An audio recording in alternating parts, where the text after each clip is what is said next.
Շնորհակալություն, որ այսօր միացել եք մեզ համար այսօր մի քիչ տոնական օր է, որովհետև մենք մի նոր հարթակի մեկնարկ ենք ազդարարում այս բանախոսությամբ, մենք այսուհետ սկսելու ենք խոսել հայկական ազատ հեռավար համալսարանի հարթակի մասին, որտեղ որ պետք է հավաքվեն կրթության ներկայացուցիչները և իրենց գաղափարներով, իրենց գործունեությամբ ու փորձով իսպեն միմյանց հետ, ինչը որ ես շատ սիրում եմ անընդհատ ասել, ինչը որ կծառայի մեր կրթական համակարգի բարելավմանը, իսկ դա էլ կծառայի հանուն մեր հայրենիքի հզորացման ու շենացման։ Ես փորձեմ արդեն ձեզ հետ իմ էկրանը կիսել ու անդրադարձ կատարել այսօրվա մեր թեմային։ Դուք արդեն տեղյակ եք, թեման, մեկ րոպե երևի սպասեմ, որ կիսի էկրանը և բոլորը տեսնեք։ Գիտեք, որ այսօրվա մեր դասախոսություն քննարկման թեմայի վերնագիրը այսպես պայմանական դրել ենք համալսարանը հայ ինքնության նորացման գրավական և դրանով մենք ազդարարելու ենք հայկական ազատ հեռավար համալսարանի բացումը։ Եվ միանգամից ուզում եմ առաջանցնել ու ասել, որ նախ մենք այսօր միասին, այդպես ոչ թե ես մենախոսությամբ եմ զբաղվելու, այլ մենք միասին հարցադրումներ ենք կատարելու, քննարկելու ենք և փորձելու ենք կատարել որոշակի եզրահանգումներ ու եզրակացություններ։ Եվ սկսենք հենց առաջին այսպես հարցադրումից։ Ինչ եք կարծում, դիմում եմ ձեզ,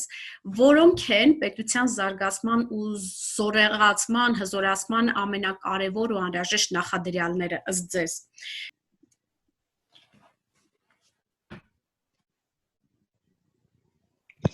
Իրավական համակարգ։ Իրավական համակարգ, ուրիշ։ Կայուն ընտանիք։ Կայուն ընտանիք։ Ինչպես։ Կրթության որակի բարձրացում։ Կրթության որակի բարձրացում։ Կարելի է մի տարբերակ ես ասել։ Որ բանակ ունենալ։ Բանակ, շատ լավ։ Եթե ամփոփենք գոնե այն ինչը որ թվարկեցինք, դրանք կրթությունն էին կամ կրթված հասարակություն ունենալը, բանակը, ուժեղ ընտանիքը և առաջինը մոռացա։ Տնտեսությունն։ Իրավական պետություն։ Այո, իրավական պետություն, տնտեսություն, շատ լավ։ Ազգային գաղափարախոսություն։ Գաղափարախոսություն։ Համաձայն եմ։ Ընկեր Մկրտչյան, կարելի է մեկ հարց, բայց պետության տակ ինչպիսի պետություն, որովհետև պետությունները, օրինակ, եթե մեր կոնկրետ մեր Հայաստանի պետության մասին, ապա ազգ բանակ հիմքի վրա, բայց եթե օրինակ ավելի ուրիշ պետության, որը մոնոէթնիկ չէ, դրա հետ կապված մենք կարող ենք ուրիշ ինչ-որ հիմքեր առաջ քաշել։ Այս պահին դեռևս չենք դասակարգում, այս պահին խոսում ենք ուժեղ պետության մասին, այդ ազգ բանակը մենք դրեցինք մեր գաղափարախոսության հիմքում ուժեղ պետություն բանակ ունենալու համար, հասարակություն կառուցելու համար, դեռևս դրան չենք անդրադառնում, կանդրադառնանք հետո։ Բայց ցանկացած կներեք մի բան ասեմ, անկախ նրանից ինչ պետություն է, տնտեսությունը, բանակը և կրթությունը այդ պարտադիր է, Մաքիավելին էլ ասել, որ պետությունը այս երեք հիմնական կարևորագույն չափորոշիչների իման վրա է։ Այո, պարզապես նշվեց ընտանիք, ես դրա համար։ Շնորհակալություն։ Ես կուզեմ անդրադառնալ այն հարցին կամ գոնե մտածենք միասին այն հարցի մասին, թե ինչի շնորհիվ մենք դրան պիտի հասնենք, որն է այն ճանապարհը, որի շնորհիվ մենք պիտի հասնենք բարձր կրթական ցենզ ունեցող հասարակության, պիտի հասնենք ուժեղ տնտեսության, պիտի հասնենք, չգիտեմ, ստեղծվել է ճգնաժամային իրավիճակ, լարված իրավիճակ է, մենք որպես հասարակության մտավորականներ համախմբվել ենք և սկսել ենք մտածել ապագայի, մեր պետության ապագայի մասին, ինչից պիտի սկսենք։ Դուք արդեն պատրաստի պրոդուկտն եք տալիս, թե որոնք են անհրաժեշտ, ինչի վրա պիտի շեշտը դնենք։ Մենք ունենք նման ինչ-որ բաներ կամ չունենք, և մենք որպես մտավորականներ քայլ պիտի անենք։ Ես այսօր նախատեսում եմ ձեզ հետո շատ եմ լսելու, որովհետև դա շատ կարևոր է ինձ համար։ Ես այսօր նախատեսում եմ այս երևույթը դիտարկել պատմական 3 հարթությունների վրա։ Եվ սկսեմ հենց առաջի հարթությունից, ուզում եմ, որ մենք մտովի տեղափոխվենք 100 տարի առաջ եւ հասկանանք ինչ էր կատարվում այս տարածաշրջանում։ Երբ այն պատմական ժամանակաշրջանում, երբ մեր անկախ պետության հիմքերն էին դրվում, երբ փորձում էին վերականգնել հայոց պետականությունը եւ մեր մտավորականները ինչպես էին պատկերացնում, ինչ հիմքերի վրա են փորձում կառուցել, դա գաղափարական գործողությունների եւ վերջնարդյունքի համար։ Եվ այս ամբողջը ուզում եմ հիմա կազմակերպել ու կատարել case study կամ դեպքի ուսումնասիրման միջոցով։ Ձեզանից յուրաքանչյուրը, ովքեր որ գրանցվել էին նախապես, նրանք ստացել են նյութեր, 5 տարբեր նյութեր ենք մենք ստացել։ Դրանցից յուրաքանչյուրը տարբեր տեքստեր են։ Հիմա ես ձեզ խնդրելու եմ մեկ անգամ եւս այստեղ կիսեմ իմ էկրանը, որպեսզի դուք հարցերը նայեք ու հետո նոր ես ձեզ բաժանեմ խմբերի։ Ես խնդրելու եմ, որպեսզի դուք ունենալու եք ընդամենը յուրաքանչյուր թիմ, հիմա 5 թիմերի եմ ձեզ բաժանելու, յուրաքանչյուր թիմ 1 տեքստ է ունենալու եւ ես խնդրելու եմ, որ դուք միասին 5 րոպեի ընթացքում քննարկեք եւ ասեք ըստ տեքստի, ինչ իրավիճակ էր այդ ժամանակ Հայաստանում, ինչ լուծումներ առաջարկեցին մեր մտավորականները կամ ինչ գործունեություն էին իրականացնում, ինչպես էին անդրադարձ անում այդ բոլորին, եւ այդ տեքստից ամենակարևոր ուղերձը, որ ձեր սրտին կպավ ու ձեզ համար խիստ հոգեհարազատ էր, որն էր։ Լավ, խնդրում եմ հարցերը ձեզ մոտ նշեք, հետո կխնդրեմ, որ յուրաքանչյուր թիմ 1 բանախոս, 1 կամ 2 բանախոս ընտրի թիմից, որպեսզի իրենք իրենց թիմի վերաբերմունքը ներկայացնեն։ Կխնդրեմ, որ հարցերը ձեզ մոտ գրի առնեք ու ես ձեզ սիրով կտեղափոխեմ ձեր խմբերը։ Ֆիքսել եք հարցերն արդեն։ Մի պահ ուղղակի եթե կարելի է, առաջին խումբը հայ մեծանուն բարերարն է։ Այո, ես հիմա այդ էի ուզում ասել Անջան, այո, առաջին խումբը կներկայացնի ու կմեկնաբանի հայ մեծանուն բարերարը, Մանթաշյանցի կանրադառնա, երկրորդ խումբը կանրադառնա Քաջազնունու եւ Վրացյանի նամակին, երրորդ խումբը կանրադառնա Եսայանի Զաբել Եսայանի նամակին իր դստերը ուղղված, չորրորդ խումբը կանրադառնա Թումանյանի նամակը Անդրանիկին, եւ 5-րդ թիմը խումբը կանրադառնա ես ինձ հարցրեք եւ 5-րդ խումբը կանրադառնա Քաջազնունու նամակը իր կնոջը։ Այս 5 նյութերի կամ թեմաների շուրջ ենք կազմակերպելու մեր քննարկումը։ Դե տեղափոխվեցինք։ Հանձնարարության էությունն ինչու՞մն է Լիլիթ։ Հիմա տվել ենք 5 տարբեր տեքստեր ենք տվել, մի հատ ուղարկեցի, բայց արագ ասեմ, հեսա իրան կմեկնաբանեն նաև 5 տարբեր տեքստեր ենք տվել ու հրահանգն էսպիսին էր, որ ուսումնասիրեն նյութը ու հասկանան ինչ իրավիճակ էր տիրում 100 տարի առաջ Հայաստանում, 18 թվական են գնացել, որ մտավորականները ինչ լուծումներ գտան ճգնաժամից դուրս գալու համար եւ իրենք հենց մեր մասնակիցները տեքստից ինչը կառանձնացնեն իրենց համար որպես այդպիսին։ Մեր նյութի դեպքի ուսումնասիրության ինչ իրավիճակ էր Հայաստանում, ինչ լուծումներ առաջարկեցին մեր մտավորականները, այսինքն ում հետ որ դուք տեքստի մեջ հանդիպեցիք, որ գործիչների հետ հանդիպեցիք, իրենք ինչ էին առաջարկում, գործունեության ինչ տեսակներ առաջ քաշեցին եւ ըստ ձեզ տեքստից որն էր ամենակարևոր ուղերձը այս տեքստից, որը դուք կառանձնացնեք, կխնդրեմ, որ յուրաքանչյուր թիմի խոսնակ 1-2 րոպեի ընթացքում ներկայացնի իր թիմի վերաբերմունքը։ Համեցեք առաջի թիմ։ Մանթաշյանի հետ կապված հատվածներ։ Ես Հայաստանում ուրեմն մենք գիտենք, որ չունենք պետականություն 1900-ականների սկզբին, Մանթաշյանցի գործունեությունը ավելի շատ կապված է 1911, 1900 թվականների այդ առաջին տասական քառորդում,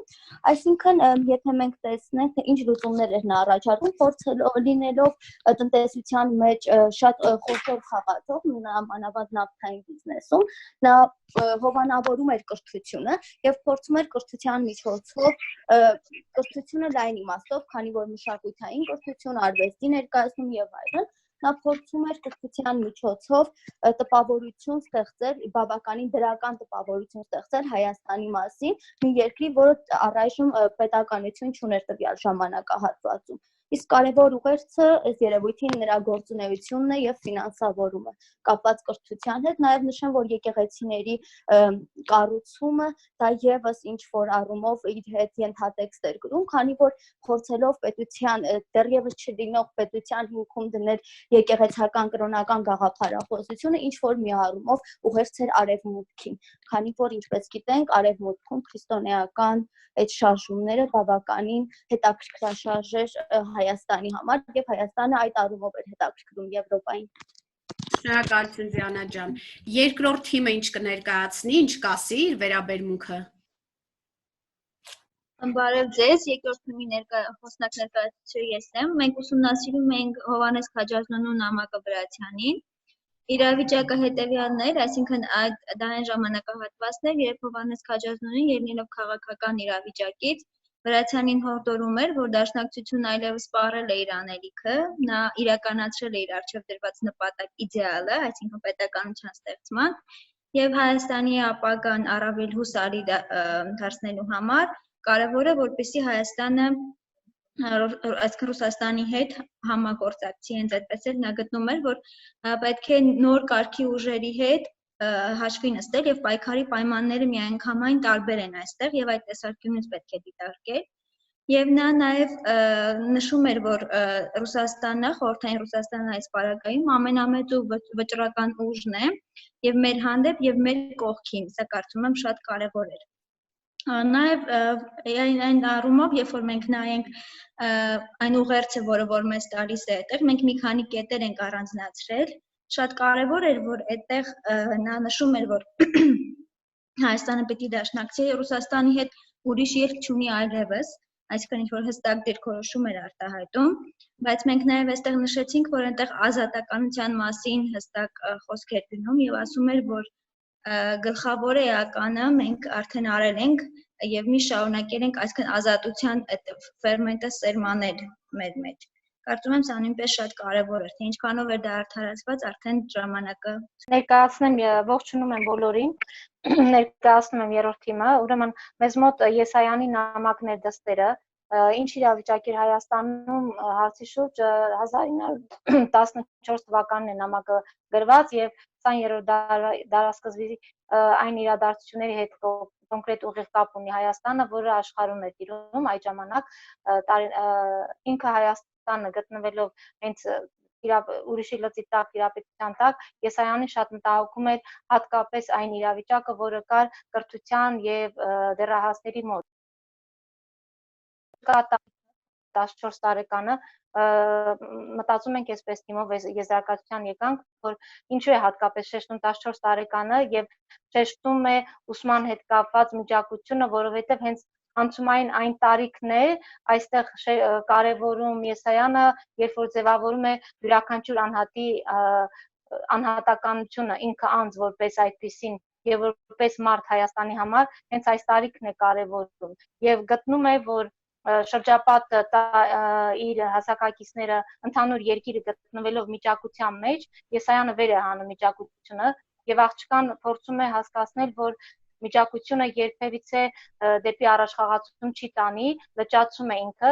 ի վերջո հանգեցնել է ճահճացման, իսկ դա կործանարար է Հայաստանի համար։ Հատկապես այդ ժամանակաշրջանում, երբ որ աշխարհը գնում էր բաժանիր, որ տիրես ընդհանուր սկզբունքին եւ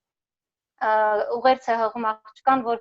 շրջապատի միջակցությունից դուրս գալու համար նախ առաջին հերթին աշխատի ինքը իր վրա, հետո նաև չբացառի իր հասակակիցների հետ շփումը եւ նաև ընտրությունը, հատկապես ուշադրություն դարձնի նաև թե ինչ ուղղություն են ընտրել հասակակիցները, որովհետեւ շատ կարեւոր է, որ անձը տվյալ տարիքում չգտնվի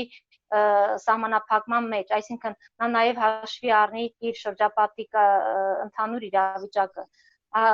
Այս նամակում նաև բարձ երևում է, որ աղջիկը գտնվում է մենակ, ծնողներից բավականին հեռու է եւ հենց անձի ձևավորման կամքի դրսևորման հիմնական հատկանիշները մենք գիտենք, որ ձևավորվում է անցումային տարիքում եւ կարծում եմ Եսայանի նամակի հիմնական բովանդակությունը ուղերձը մենք եզրակացության եկանք, որ հանդիսանում է միջակության վերացմանը եւ եթե մենք ժամանակաշրջանին նայենք, հենց այս միջակության վերացման դանդաղ քայլերի արդյունքում է, որ Հայաստանը 14 թվականից հետո բավականին աճ զգացվեց, որը հենց հանգեցրեց 18 թվականի մեր առաջին հաջողություններին։ Կարծում եմ Հա, արագ անցնենք 4-րդին, 4-րդ իրավիճակի վերլուծությանը։ 4-րդին։ Այո։ Համեցեք։ Փորձեմ ներկայացնել, քանի որ նյութերին մինչ այդ ծանոթ չէի, բայց հիմա փորձեմ որքան հնարավոր է, ինչ իրավիճակ էր 1917 թվականի դեկտեմբերին Հայաստանում, այդ ժամանակ ուրեմն ցարական ռուս Դեկտեմբերյան հեղափոխությունի տապալումից հետո այդ մասն եմ ասում, հետ էր կանչել իր զորքերը, այսինքն Կարսից եւ որովհետեւ Ռուսաստանում տեղի էր ունենում հեղափոխություն եւ արդեն տեղի էր ունեցել հեղափոխությունը եւ Լենինն էր այդտեղ ղեկավարում եւ Հայաստանը մնացել էր մենակ, այսպես ասել, եւ ամբողջ ուրեմն իրենց ինչը ուժը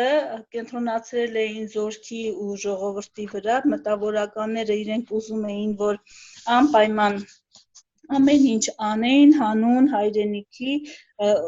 գլխավոր որպես ճանաչել էին Անդրանիկ Զորավարին եւ կոմիսար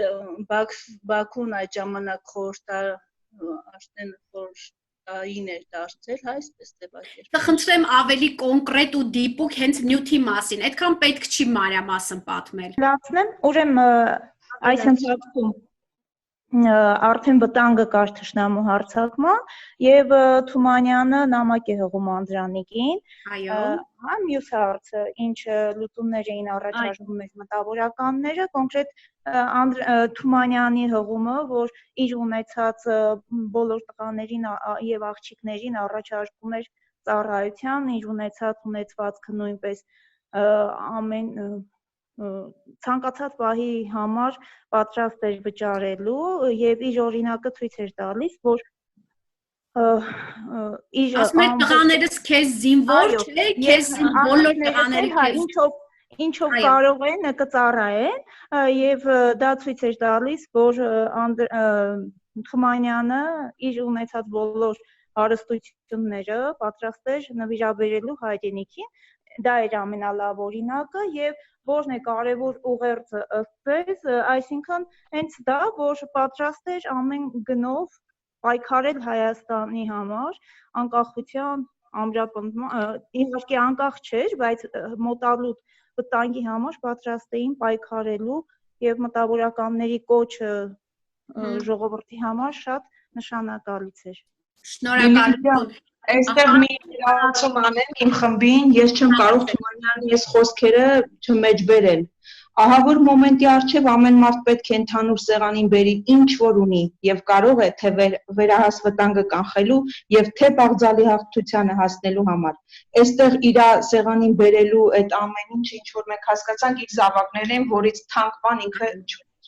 Այո, շնորհակալություն։ Լսենք արագ 5-րդ թիմին, որ հասցնենք այս հատվածը գոնե առաջի 40-ի ընթացքում ամփոփենք։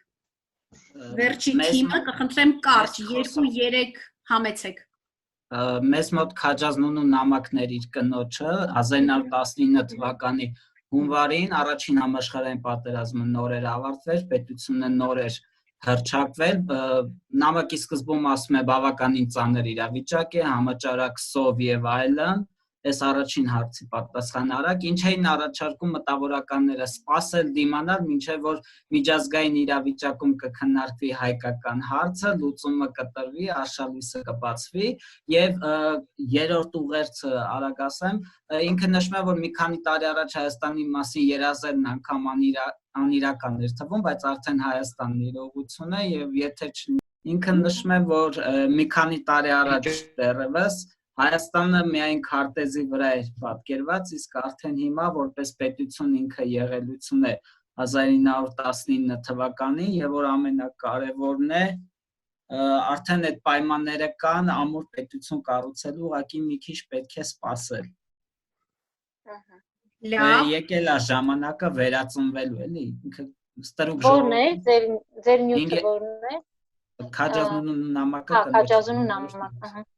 Ես ուզում եմ անդրադարձ կատարել Վրացյանի եւ Քաջազնունու նամակին, որևէ մեկը կարծեմ խոսեցինք, չէ՞, այդ մասին կարծեմ 4-րդ թիմի հանձնարարություններ։ Մեր ներդանկել Ինչ էր ասում, ինչ էր խորհուրդ տալիս, ինչ էր ուզում։ Այդտեղ հստակ նշում էր, դուք այդ ընթացքում ուղղակի չլսեցիք, ես չեմ լսել, լավ, Այդտեղ հստակ շնորհակալություն։ Եթե ասել եք կարիք չկա անդրադարձ կատարելու, բայց եւս մեկ հարց գործընկերներ ջան։ Ձեր տեքստերը, ձեր դեպքի ուսումնասիրությունը ինչ բովանդակություն ունեին։ Մենք ժամանակաշրջանի վերլուծությանը անդրադարձել ենք որ տեսանկյունից։ Քաղաքական իրավիճակի։ Մեկ ուրիշ մտավորականության համար բարդ վիճակ։ Այսինքն բարոյախրատական, կրթական, չէ, տնտեսական, մշակութային, նայեք մենք միայն քաղաքական տեքստեր չէինք դրել։ Եսայանի նամակը ավելի շատ բարոյախրատական էր աղջկան։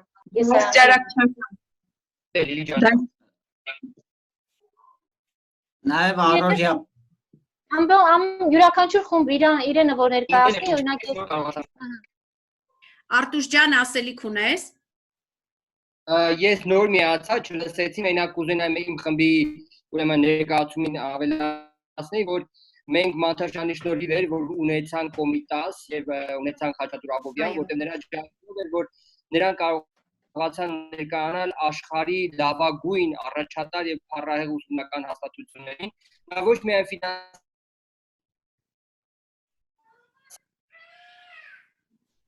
Արտուշ ջան, ձայնդ կտրվեց, բայց ես ուզում եմ հենց քո միտքը շարունակել ու առաջ գնալ։ Նախ ասեմ, որ մենք եթե ուշադրություն դարձրեցինք, ժամանակաշրջանը փորձել էինք ուսումնասիրել տարբեր տեսանկյուններից, այսինքն բազմաշերտեր, հետազոտությունն ու վերլուծությունը, թե քաղաքական, թե տնտեսական, թե մշակութային, թե բարոյախրատական, թե հոգևոր, թե կրթական, բոլոր տեսանկյուններից ուզում էինք հասկանալ ինչ էր կատարվում եւ մտավորականները ինչպես էին պատկերացնում ու ինչ ներդրում ունեին պետության զարգացմանը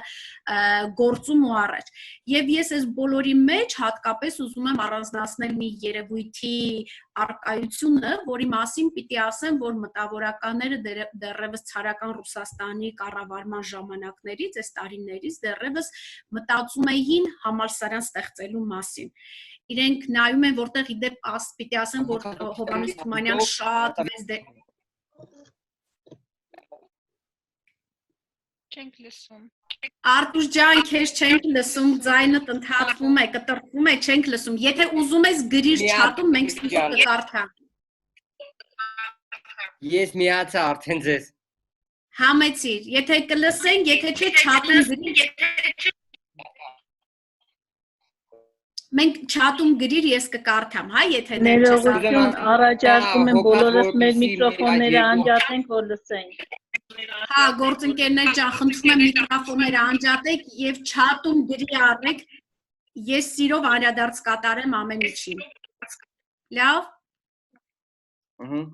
Շատ լավ։ Եվ եթե թույլ կտաք, ես կշարունակեմ։ Արտուշ ջան, ես ասում եի, որ հենց քո միտքը, քո գաղափարը առաջ տանելով, այո, Մանթաշյանի շնորհիվ էր, որ մենք կոմիտաս ունեցանք եւ այսպես շարունակ, ու հենց ուզում եմ մեխը կրթության վրա դնեմ, որովհետեւ դեռ վաղ ժամանակներից, ցարական Ռուսաստանի ժամանակներից մեր մտավորականները մտածում էին համալսարան ստեղծելու մասին։ Եվ փաստաթղթեր ունենք ու դեպքեր ունենք, երբ որ հավաքվել էին ու քննարկում էին, ասում են դեռևս մեզ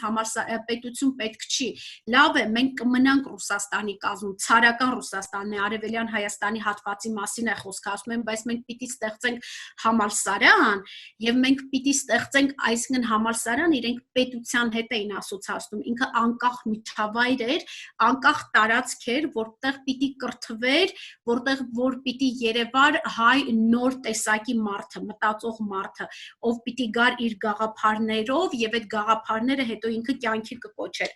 Եվ այս ամբողջը ես ուզում եմ Հանթինգթոնի մի տեսության հիման վրա այդպես առաջ քաշել ու զարգացնել։ Հանթինգթոնը մի այսպիսի գաղափար ունի կրթության հետ կապված, ասում է, որ շատ կարեւոր է փոփոխության համար, որ հասարակությունը գոնե 3 սերունդ ունենա։ Առաջի սերունդը գալիս է ու ինքը իր հետ գաղափարներն է բերում։ Ինչ պիտի անի։ Երկրորդ սերունդը գալիս է, վերցնում է գաղափար ու տեղայնացնում է, այսինքն հարմարեցնում է, նորացնում է, եւ միայն երրորդ սերունդն է, որ կարողանում է այս գաղափարը տանել կիրառելիության դաշտ, փոփոխություն առաջ բերել եւ ունենալ այն երանելի բաղձալի պետությունը կամ չգիտեմ հասարակությունը, որի մասին որ ինքը երազում էր եւ որը դրված էր հենց առաջի սերնդի գաղափարի հիմքում։ Եվ դեռևս այդպես 19-20-րդ դարի սկզբներին ձևավորվեց համալսարան ունենալու գաղափարը, որ գիտեք, աշխարհաքաղաքական իրողությունների համապատասխան արդեն մենք ունեցանք հնարավորություն ունեցանք ստեղծելու համալսարանը, իդեպ ես համալսարանը չեմ դիտարկում որպես այդպես կառույց, ես համալսարանը որպես միջավայր եմ դիտարկում, որտեղ որ կրթվում է ինքը նոր տեսակի մարդը եւ առհասարակ մասնագետ ու առհասարակ իր հետ փոփոխություն բերող մարդը իր գաղափարներով հանդերձ եւ այլն։ Եվ այս մասին միշտ այդպես շատ մեծ հպարտությամբ եմ խոսում, կարծում եմ այս պատմական ակնարկ եմ կարճ ուզում անել, որին որ բոլորը կարծում եմ ծանոթ եք, կարիք չկա ավելի մանրամասն անդրադառնալու, բայց եթե կլինեն դեպքեր, ես մեծ սիրով հետո հանդիպումից հետո ավելի մանրամասն ինֆորմացիա ձեզ կտրամադրեմ, գիտեք որ արդեն Հայաստանի Հանրապետությունը ստեղծված իրողություններ, պատմաշխարհագրական, աշխարհաքաղաքական իրավիճակում մենք ունեցանք Հայաստանի առաջին հանրապետությունը եւ մեր պետական այրերը հասկացան, որ շատ կարեւոր է պետություն ունենալու համար համալսարան ունենալ, որը դիտարկեցին ճգնաժամը հաղթահարելու մի նոր մակարդակի ու մի նոր փուլի տեղափոխվելու մի երևույթ որպես այդպիսի։ Եվ արդեն 19 թվականի մայիսի 16-ին որոշում կայացվեց համալսարանը բացելու մասին։ Համալսարանը, քանի որ Երևանում համապատասխան տարածք ու միջավայր չունեինք, որոշում կայացվեց, որ պիտի բացվի Ալեքսանդրապոլի առևտրական շենքում պիտի բացվի նա, արդեն 20 թվականի հունվար-հունիս ամիսներին համալսարանը գործել է հենց Գյումրիում, համալսարանի առաջին ռեկտորը եղել է Յուրի Ղամբարյանը, իդեպ պիտի ասեմ, որ այս սերունդը, առաջի սերունդը, ովքեր որ եկան համալսարան ու հիմնեցին համալսարանը Հայաստանում ու դերակատարություն խաղացին, բոլորը Եվրոպայում այլ երկրներում բարձրագույն կրթություն ստացած, կայացած մասնագետներ էին եւ Յուրի Ղամբարյանին անդրադառնալով պիտի ասեմ, որ նա Մոսկվայից եկավ, MBA-ի պրոֆեսոր էր եւ այսօր ռուսները իրեն համարում են հենց սոցիոլոգիական առանցին դպրոցի հիմնադիր են համարում։ Մարդը թողեց իր բարեկեցիկ կյանքը, աշխատանքը, եկավ Հայաստան, հայի ինքնությանը նոր ճյուղ, նոր վերելք, նոր շերտ տալու համար։ Պիտի ասեմ, որ 1 տարի առաջ Մյունխենում համալսարանների հիմնադրմանը նվիրված մի այդպես աշխատաժողով էր ու Հայաստանը ես էի ներկայացնում, տարածաշրջանի ներկայացուցիչներ էին եկել ու միջև իմ հերթը հասավ այդ 4 օրը այդպես հպարտության օրեր էին, որովհետև որ երկրի ներկայացուցիչը գալիս էր, խոսում էր հայի կարևոր դերակատարման մասին, իր պետության ու կրթական համակարգում ունեցած ներդրման մասին։ Արդեն այնքան էին խոսել այս բոլորի մասին, երբ որ իմ հերթը եկել էր, ես ասում եմ, այն Յուրի Ղամբարյանը, այն հայտնի ու մասին, որ դուք արդեն լսել եք, ճանաչել եք եւ այլն։ Եվ ես ուզում եմ եւս մեկ անգամ բարձրաձայնել այս մարդու անունը, ու շնորհակալություն հայտնել այն ամենի համար, ինչ որ արել է մեր ազգի պետության համար եւ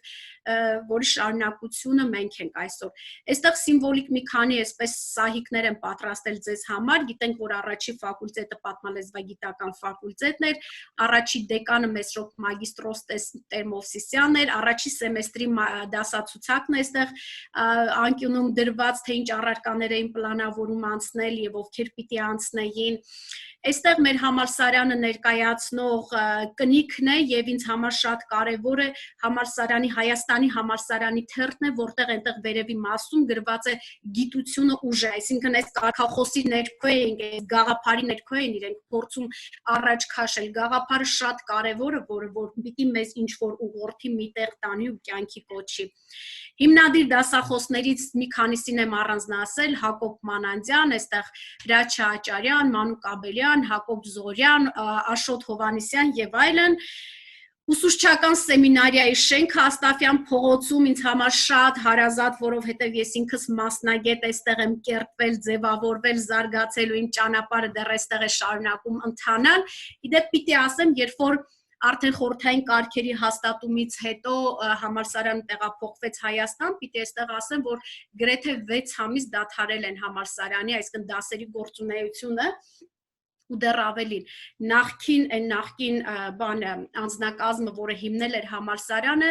գրեթե բոլորը ազատվեցին աշխատանքից, որովհետև իշխող կառավարության հետ լեզու չգտան այդպես, եւ լրիվ նոր ուրիշ անձնակազմ եկավ կրթությունը Հայաստանում շարունակելու համար։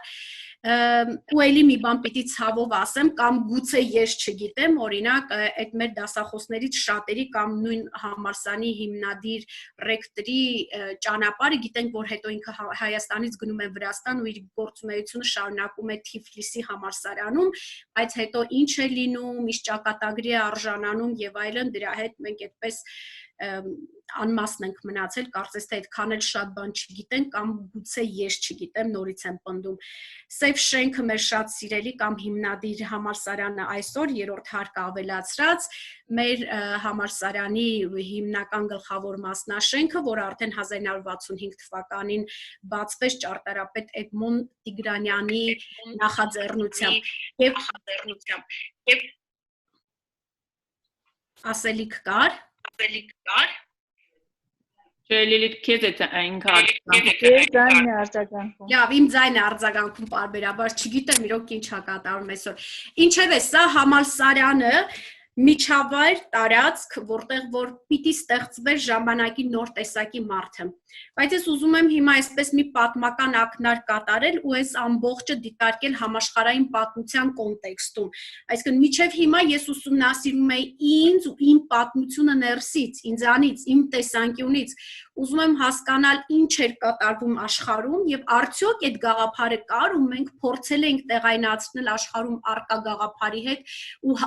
գաղափարի մեջ ու համընթաց շարժվել, թե եւ այսպես առաջարկում եմ մի փոքրիկ պատմական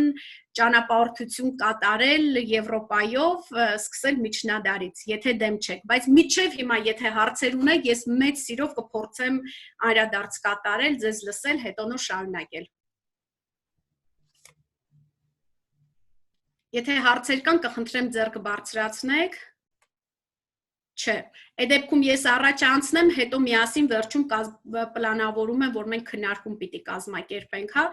Էլի կարճ պատմական ակնարկ, որպես այդպիսին, գիտենք առաջի համալսարանները հիմնադրվեցին 12-13-րդ դարերում եւ ճշմարտության առջև չմեղանչելու համար պիտի ասենք, որ մենք դեռևս 10-րդ դարում արդեն համալսարան ունեինք, հա, Սանահինի համալսարանը ունեինք եւ ահա այստեղ ուզում եմ, որ մենք անդրադարձ կատարենք, եթե հիշում եք ամենասկզբում ասացի, որ ուզում ենք այս ամբողջը ուսումնասիրել 3 հարթություններում, առաջինը համալսարանի հիմնադրումը, որպես այդպիսին ներկայացրեցի 20-րդ դարի առաջի կեսին, երբ որ փորձեցին ճգնաժամը հաղթահարելու գործում որպես այդպիսին դիտարկել, այսինքն պետությունը մի վիճակից այլ վիճակի տանելու համար դիտարկեցին մտավորականները համալսարանի հիմնադրումը եւ ուզում եմ շատ ավելի վաղ պատմական անցյալ երկրորդ շերտին հետ գնալ այդպես ու այստեղ խոսել Մեսրոպ Մաշտոցի իրականացրած գործունեության մասին։ Գիտենք, որ մեր գրերը եւս պայմանականորեն ստեղծվեցին մեր պետությունը ճգնաժամից հաղթահարելու եւ մեր ինքնությանը նոր ճյուղ ու նոր ուղղություն տալու համար։ Եթե խոսենք այդպես մի քիչ ավելի անկեղծ ու ազնիվ պիտի ասենք, որ քրիստոնեությունը գիտենք, որ մեր ժամանակի գործիչներ ընդունեցին որպես զենք ժամանակի այդպես բյուզանդական ու պարսկական կողմերից փրկվելու ու ծածկվելու այդ երևույթից ազատվելու համար։ Եվ հանկարծ Մաշտոցը հասկացավ, որ շատ էլ ընդունել էին, բա հետո, որովհետև ծայրամասերում չէին հասկանում այդ քրիստոնեությունը, չէին կարողանում ընտրել այն ուղղությունը, որը մեզ համար նոր ինքնության հենասյուն պիտի լիներ, որի վրա որ պիտի կարճենք ու առաջ գնային, եւ գրերը որպես գործիք ի հայտ եկան ստեղծվեցին, որպեսզի կարողանանք պետությունը մեր տեսակը փրկել մի կողմից զրահդաշտական Պարսկաստանից, իսկ մյուս կողմից Բյուզանդիայից ու չխառնվել, հա, էլի ինքնության մի տեսակի հետ մենք այսպես առնչվեցինք։ Եվ մենք այդ զարգացումը ունեցանք, որը հիմք դրեց մեր ոսկե դարին, դպրոցների, համալսարանների եւ այլնի զարգացմանը։ Պարբերաբար նայեք, մենք գտնվում ենք ճգնաժամային իրավիճակում եւ փորձում ենք ելք գտնել եւ այստեղ միշտ մեզ օգնության է գալիս կրթությունը, համալսարանը եկա որպես ճգնաժամ ապրող դպրոցի տեսակի մի աստիճան բարձրացման համար հանդես եկավ փրկելու եւ նոր կրթական որակ առաջարկելու, որը որ պիտի փոփոխություն բերեր։ Նույն բանը կարծես թե Եվրոպայում է կատարվում եւ հիմնվում են առաջի համալսարանները, դեռ գիտեք, որ անտիկ աշխարհից հիմնականում 7 ազատ արհեստներն էին դասավանդում, ընդ որում բաժանվում էին առաջի եռյակի մեջ մտնում էր քերականությունը, երկրաչափությունը ու թվաբանությունը, իսկ քառյակի մեջ մտնում էր երաժշտությունը, աստղագիտությունը, դիալեկտիկան եւ ռետորիկան, այսինքն խոսքի արվեստը։ Եվ եթե այս առաջի եռյակը նպատակ ուներ, նպատակները նրանք տարբեր էին, հա, կրթական նպատակ ուներ առաջի եռյակը, ապա մյուս քառյակը ինքը դաստիարակչական նպատակ ուներ,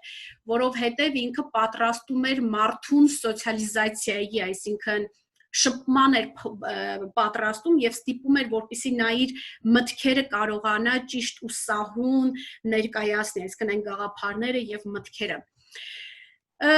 Համալսարանը Եվրոպայում դեռևս միջնադարում դիտում էին որպես պետության երրորդ հենասյուն։ Եթե մինչ այդ ունենք երկու հենասյուն, իդեմս թագավորական իշխանության եւ եկեղեցու, ապա կարծես թե ինչ որ մի պատմական ժամանակաշրջանում այս երկու ուժերը իրենք այսպես թուլացել էին, հա, ճգնաժամ էին ապրում, շատ լավ հասկանում էին, որ նրանք այլևս նույն ձևով չեն կարող կառավարել ու առաջնորդել, ինչպես անցյալում էր, եւ կարիք կար ու անհրաժեշտություն կար ինչ որ փոփոխություն կատարելու ու բերելու։ Եվ հիմնվեց համալսարանը, որը դիտվում էր որպես պետության երրորդ հենասյուն, որը ինքը կրթության միջոցով ձևավորում էր անկախ, ինքնավստահ մարդ իր կամային հատկություններով ու առանձնահատկություններով հանդերձ։ Եվ այսօր պիտի ասենք, որ համալսարանները աշխարհում դարձել են ոչ միայն կրթական, գիտական կենտրոններ, այլև պետության համար շատ կարևոր հենասյուն են հանդիսանում եւ բազմաթիվ փորձեր կան աշխարհի ուսումնասիրման, թե ինչպես են կարողանում հենց այս համալսարաններում կերտել ազգի զարգացման, համալսարանը դարձնել ազգի զարգացման կենտրոն, այսինքն գաղափարներ տալ եւ ուղղորդել, թե պետությունը ինչ ճանապարհով պիտի առաջ գնա։ Ես սրանք չեմ կարդալու, հա, սահիկում տեղադրված նյութերը, որին որ դուք ինքներդ կանրադառնաք, հետո երբ որ կունենաք, այսինքն ինքը թե քաղաքական, թե գաղափարական, ինքը թե տնտեսական եւ առաջարկությունների կենտրոն է, որտեղ ամեն ինչ երվում է ու առաջարկվում է պետությանը, թե ինչ ուղղություններով պետությունը առաջ պիտի շարժվի ու զարգացնի, հա, տնտեսական կենտրոն որպես այդպիսին։ Այստեղ մի վիճակագրություն ենք կարճ ներկայացրել, իդեպ բոլոր սահիկների նյութերի հղումները դուք ներքևում կտեսնեք, թե որ աղբյուրից ենք վերցրել այս ամբողջը, կտեսնեք, թե ինչքան են կարևորում կրթության դերը երկրի կյանքում եւ կրթված մարդու, կրթված հասարակության դերը երկրի կյանքում եւ կարճ ժամանակամիջոցում ինչ փոփոխություններ են տեղի ունեցել ու ինչ փոփոխություն է կրել այս ամբողջը, որին էլի այդպես անդրադարձ կկատարեք, ես այս ամբողջը չեմ բացարձակացնում, որովհետև ինձ համար կարևոր է կրթության որակը, դեռևս թվերը, այս վիճակագրությունը դեռևս այդպես ոչինչ է, եթե մենք որակին չենք անդրադառնում, որակի մասին չենք խոսում, որովհետև Հայաստանը ինքն էլ է համարվում կրթական ցենզ ունեցող բավականին բարձր երկիր, բայց որակի հմտությունների եւ այլնի մասին մի քիչ կդժվարանամ խոսել։ Հարցեր, ասելիք։ Համաձայնվեք, մի համաձայնվեք, վիճեք ինձ հետ։ Եթե չէ, երկու սահիկ ունեմ, դա էլ ավարտեմ ու սկսենք մեր քննարկումը։ Կողմեք։ Լավ, մի քիչ մեթոդաբանության ու տեսության անդրադառնանք։ Ինչ հիմնասյունների վրա է այսօր աշխարհը կառուցում կրթական զարգացած առաջատար համակարգերը։ Եվ այստեղ ես ձեզ ուզում եմ ներկայացնել Դելորի կրթության 4 հիմնասյուները, այսօր արդեն 5 հիմնասյուների մասին ենք խոսում։ Այսօր աշխարհի առաջ զարգացած բոլոր երկրների կրթական համակարգերում դրված է 4 հիմնասյուները։ Սովորում եմ իմանալու համար, սովորում եմ այս իմ սովորածը կյանքում կիրառելու համար, այսինքն հմտություններին է վերաբերվում, սովորում եմ համեմատելու, սովորում եմ լինելու համար, այսինքն պիտի ապրեմ այս ամբողջը սովորելով, իրական կյանքի հետ ինքը պիտի կապ ունենա, հա, ես պիտի օգտագործեմ, ինչու սա ես պիտի սովորեմ ու ինքը ինչով ինձ պիտի օգնի, որ ես իրական կյանքում ապրեմ եւ սովորում եմ համագործակցելու համար։ Այսօր նաև կա արդեն 5-րդ հիմնասյունը, որ այստեղ ես չեմ տեղադրել, բայց ուզում եմ ասել, որ սա հենց ինքը համալսարանական կրթությանը վերաբերվող հիմնասյունն է հատկապես, որտեղ որ ասում է սովորում եմ փոփոխություն բերելու համար, այսինքն ես իմ շրջապատը պիտի ավելի բարեկեցիկ դարձնեմ ու ավելի լավ պիտի դարձնեմ, հենց դրա համար եմ ես ինքս սովորում։ Ի վերջո պիտի այս Դելորի հիմնասյանը հղում տանք ու ասենք, որ իրականում այո, համալսարանը այն միջավայրն է, որտեղ կրթվում են բոլոր մասնագետները, եւ կարծես թե համալսարանական միջավայրը ամենակարևորն է եւ ամենագլխավորն է։ Այստեղ են կրթություն ստանում ուսուցիչները, կառավարության աշխատակիցները, չգիտեմ, ինժեներները, ումը որ ուզում եք թվարկեք, հա, համալսարանը այն միջավայրն է, որը որ պիտի ինքը զարգացնի, առաջ տանի եւ դառնա շարժիչ ուժը։ Երևի թե մի հղում եւս վերջի հղում է այստեղ, խոսենք տնտեսական համագործակցության ու զարգացման ուսումնական բարեկեցության ծրագրի մասին, որը մինչև 2030 թվականը այսպես պայմանական դրված, հետո երևի թե փոփոխություններ առաջ կտանեն եւ եթե տեսնում եք էլի 4 անկյունները, որտեղ կարևորվում է գիտելիքը, հմտությունները, արժեքը եւ վերաբերմունքը, ինչ վերաբերմունք ունեմ ես այս ամբողջի նկատմամբ եւ ինչ արժե համակարգ պիտի ձևավորեմ իմ մեջ այս ամբողջը սովորելով։ Եվ այս ամբողջը անընդհատ ինքը գտնվում է, եթե անկյունում կտեսնեք, եռամակարդակ անընդհատ գործունեության մեջ, այսինքն գործողություն, ես անընդհատ գործողություններ եմ իրականացնում, ֆիդբեքի, այսինքն հետադարձ կապի եւ առաջարկությունների հիման վրա է այս ամբողջը կատարվում, հա, անընդհատ վերլուծում եմ, առաջարկում եմ նոր բան, գործողություններ եւ այլն, դնում եմ գործողության մեջ, նորից հետադարձ կապ եմ տալիս ու սրանք ոչ ոք մեկը մեկից ավելին կամ պակասը չէ, բոլորը նույն հարթության մեջ են գտնվում ու ինքը շարունակական գործունեության մեջ է գտնվում։ Ինչի ես երկու սահիկներին անդրադարձ կատարեցի, որովհետև ուզում եմ, որ մենք ինքներս մտածենք ու հասկանանք, արդյոք մեր գործունեության հիմքում հենց այս ամբողջն է ընկած, արդյոք մենք հենց այս սկզբունքով ենք իրականացնում մեր կրթությունը, գործունեությունը, ընդ որում ամենատարբեր մակարդակներում, էլ չեմ ասում հատկապես համալսարանում,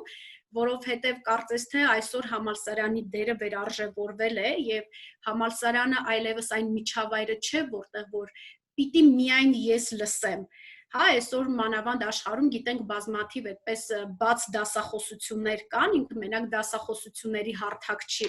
կամ բազմաթիվ այդպես on-line դասախոսություններ, որ ցանկացած թեմայի շուրջ ժամանակակից աշխարհում համացանցի դարում ես կարող եմ տանը նստել ու լսել ամենահայտնի համալսարանների դասախոսությունները։ Համալսարանը ինքը դառնում է մի միջավայր, որտեղ որ ես պիտի հարցեր տամ, որտեղ որ ես նոր գաղափարներ առաջ պիտի քաշեմ, նոր գաղափարներ պիտի քննարկեմ ու այդ գաղափարները իրական կյանք պիտի տանեմ գործունեությունն իրականացնելու եւ այլնի համար։ Եվ երևի թե ուզում եմ սրան չեմ ուզում անդրադառնալ, բայց ուզում եմ ավարտել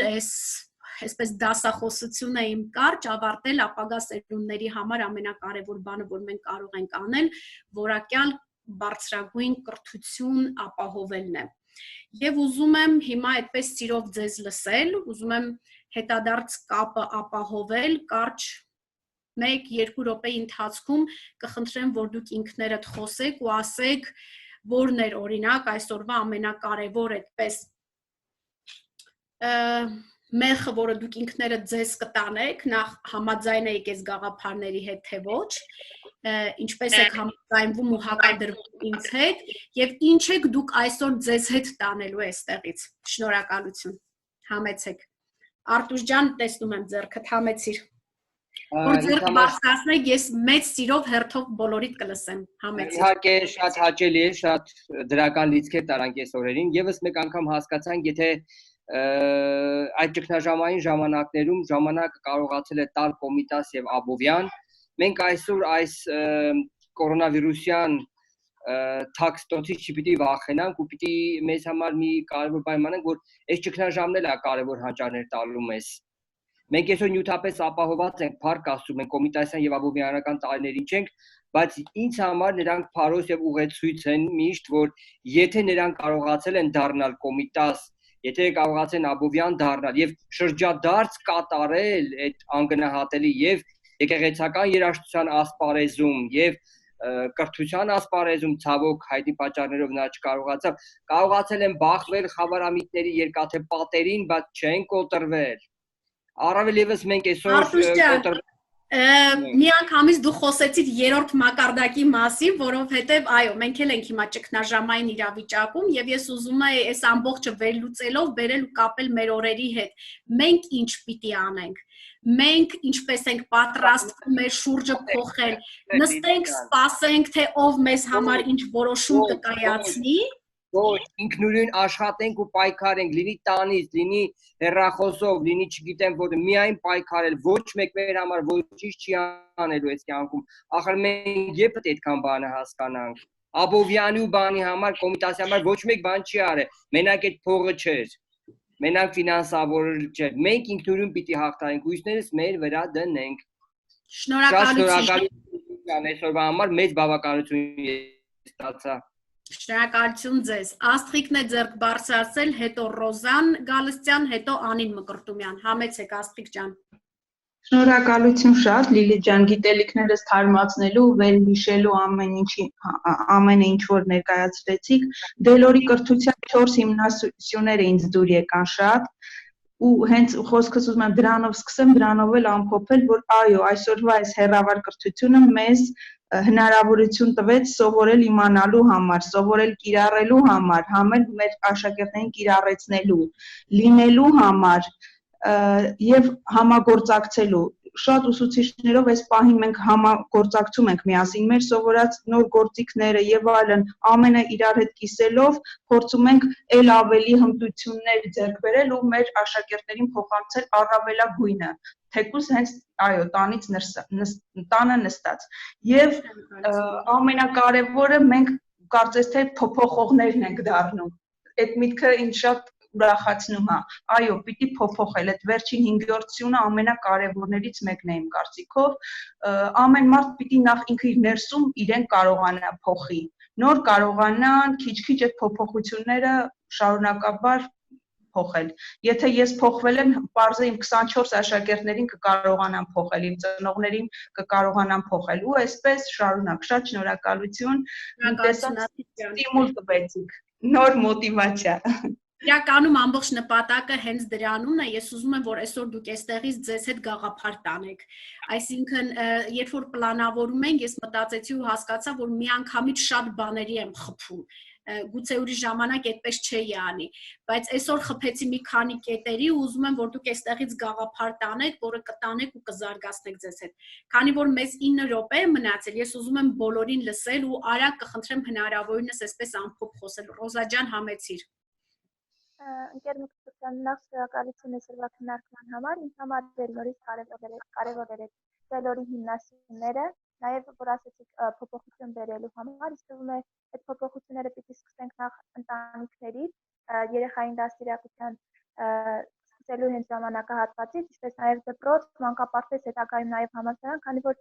շատերը գիտենք, որ համալսարան ընդունվելուց ոչ բոլորն են մտածում, որ կարող են փոփոխություն բերել, հիմնականում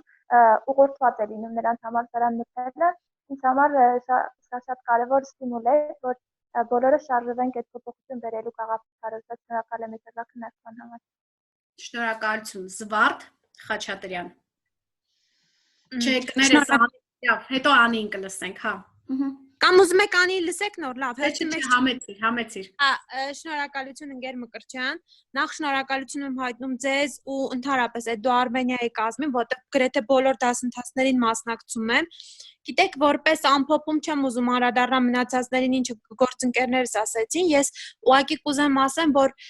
այսօրվա ուսուցիչները, որոնք հիմա սովորում են ու սովորեցնում են, ինչու՞ չէ, սովորում են այս դասընթացները, որտեղ տարբեր հարթակներում տեսնում եմ ինչքան ուսուցիչներ են սովորում, ուզում եմ նրանք լինեն վառ օրինակ այն մարդկանց, ովքեր երկրորդ պլան էին մղել կրթության արժեքը։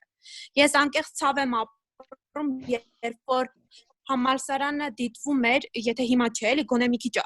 հետ նայենք, դիտվում էր որպես պրեստիժ, այսպես ասած, հա, չգիտեմ, հա, կներեք մի քիչ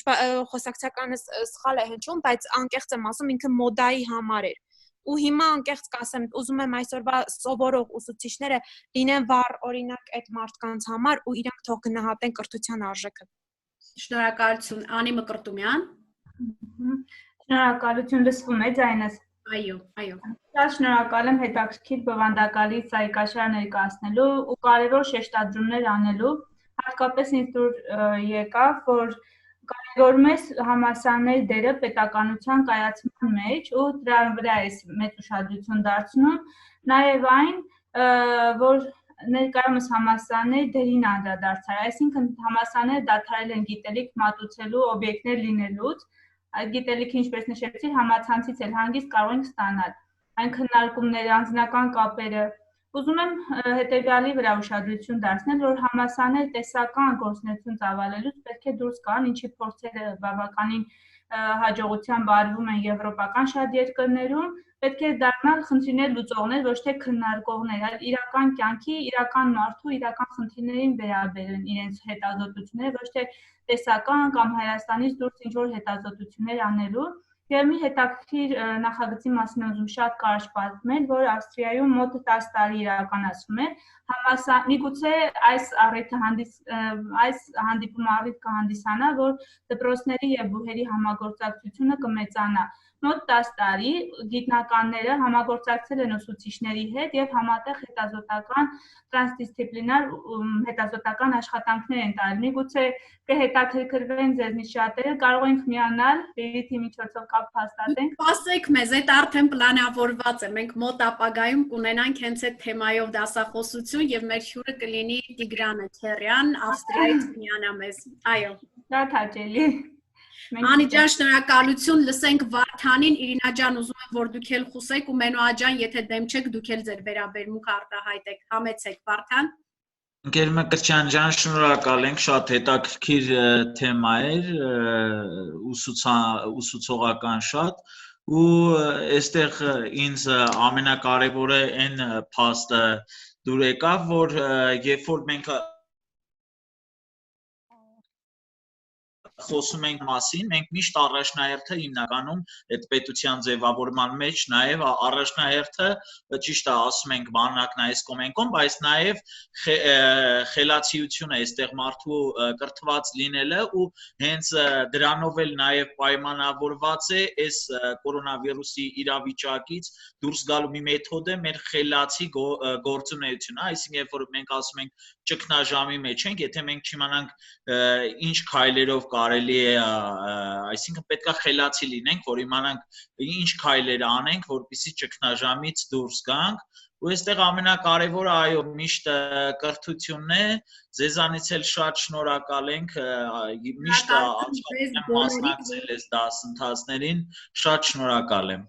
Շնորհակալ եմ ձեզ։ Իրինա ջան, Իրինան մեզ Ամերիկայից է միացել, համեցեք։ Կանադայից։ Կանադայից, այո։ Okay, շատ մերսի Լիլի ջան, որ հնարավորություն ես տալիս խոսելու։ Ես երևի լսվում եմ, հա, իմ ձայնը։ Ես շատ կարևոր միտք ունեմ, ուզում եմ առաջարկեմ, որը հետևյալն է, իհարկե կապված կրթության հետ, բայց մենք բոլորս նշեցինք երևի, որ կարևորը, որ մենք ինքներս հույսը դնենք մեր վրա եւ պայքարենք, հասնենք նրան, ինչին, որ մենք երազում ենք։ Ու իմ ասելիքը այստեղ կլինի այն, որ երբ որ ասում ենք պայքարել, մենք սովորաբար չենք հասկանում, թե ինչ պիտի անենք, ինչի նկատի ունենք պայքար ասելով։ Ու ես հետևյալը կասեմ, որ պայքարել առանց հասկանալու թե դու ուր ես գնում, դա երևի այդքան ճիշտ չէ։ Իսկ որպեսզի հասկանաս թե դու ուր ես գնում, դու պետքա քո գիտակցությունը պետքա այդ մակարդակին լինի։ Եվ այդ մակարդակին բարձրանալու համար դու միայն պետքա կրթվես։ Դա է, որ քեզ ի վերջո ցույց է տալիս, թե որն է քո փրկությունը։ Սա երևի թե կլինի միտքը, որ իրոք, որ շատ կարևոր է, որ մենք բոլորս հասկանանք, որ մեր բոլորի կրթությունը, մեր գիտակցությունը բարձրացնելու, մեր կրթական մակարդակը բարձրացնելու, մեր հմտությունները ավելի կատարելագործելու մեջ է, եւ դա իրական դա ճիշտ է, դա ճշմարտությունն է։ Երևի դա այսքան է։ Շնորհակալություն շատ։ Մենուա ջան, ասելիք ունեք։ Մի վարքյան։ Շնորհակալություն, դե թեմատիկան ինձ իհարկե քաջածանոթ էր, ես թեմատիկայի հետ կապված իմ մասով չէ, բայց ուզում եմ հատկապես գնահատանքի խոսքը ասել դասախոսության իրականացման ձևի վերաբերյալ, այն առումով, որ այս ձևը, այս մոտեցումը շատ օգտակար կարող է լինել մեր մասնակիցներից։ Շատերի համար, ես ինչպես հասկացա, այստեղ ունենք ուսուցիչներ, ամենևին Եռամակարդակ, ունենք դասախոսներ, ուսուցիչներ եւ ուսանողներ։ Ուսանողներ եւ ուսուցիչներ, այսինքն որպեսզի մեզ մոտ ավելի շատ գնալով արմատավորվի, հատկապես դասավանդման ընթացքում պրոբլեմահեն դասախոսությունը, որովհետեւ սա պրոբլեմահեն դասախոսության մի օրինակ էր, որը սովորեցնում էր պրոբլեմը առաջ քաշելով տարբեր այսպես փոփոխականներ իրար հետ համեմատելու եւ արդյունքում այսինքն սովորելը տեղի էր ունենում համագործակցության միջոցով, պրոբլեմին մոտենալու եւ համագործակցության միջոցով, այս տեսանկյունից է արժևորելի շատ ինձ համար այն առումով, որ դիտում են եւ մասնակցում են մանկավարժներ, ուսուցիչներ։ Շնորհակալ եմ։ Շնորհակալություն ձեզ նաեւ ու այսպես պարտավորեցնում ենք, որ մի օր էլ մենք ձեզ հյուրընկալենք։ Լիլիթ, կարելի է ես էլ կես րոպե խոսեմ։ Համեցիր, հա։ Ես էլ ուրեմն կուզեի ամփոփել, եթե իհարկե ժամանակը թույլ կտա, ես որ մտածում եմ որպես քաղաքացի ինչ պիտի անեմ, ես հետ եմ գնում Զաբել Եսայանի իր դստերը գրած նամակին եւ հիշում եմ, որ ասում է դու միջակցություն չպիտի լինես,